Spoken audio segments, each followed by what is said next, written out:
In this chapter, we're going to design a book cover following a standard workflow from concept to completion. We will even consider design concepts and work with the layout to show how it can be improved by applying design elements. Let's begin. When you first begin any graphic design project, it's important to do research on your topic and determine what it is you're creating, what your final product is going to be, and who you're designing for. That is your audience.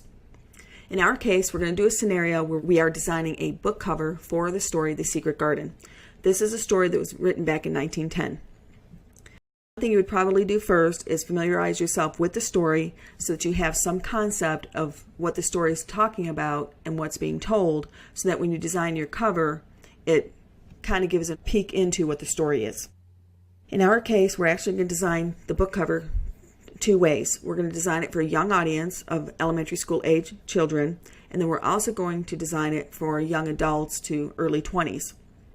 You probably noticed in recent years there's been a lot of resurgence in fairy tales, and they're being rewritten and shown more for an adult contemporary age type person rather than for a young child. And you probably also have noticed that the designs that have been put out when it comes to the movie posters or trailers or even the ads when it comes to television, such as Grimm and Once Upon a Time, they're not focusing on young kids anymore. They're actually turning the stories around a little bit and making them more adult. So as you design your cover, you'll want to keep in mind when you're figuring out who your audience is, what's the age of the person that you're targeting, what is their gender perhaps, that can influence the look and appearance. That might help you choose your colors, that might help you choose your aesthetic that you're going to put on your cover. And sometimes ethnicity can influence your design. And we'll look at that more carefully as we actually start planning our book cover and we actually start implementing our design in Photoshop.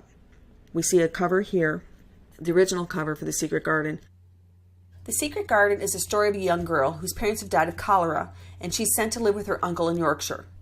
There's a mystery about a secret garden which has been locked up for years, and she also discovers she's got a cousin who's believed to be an invalid, and he's in a wheelchair. So taking those concepts in mind, we see this cover, where we see a young girl dressed as she would be in 1910 Yorkshire, England. We can also see that she's at the entrance to the secret garden, which is hidden under thick ivy. If you haven't read the book, I really recommend it.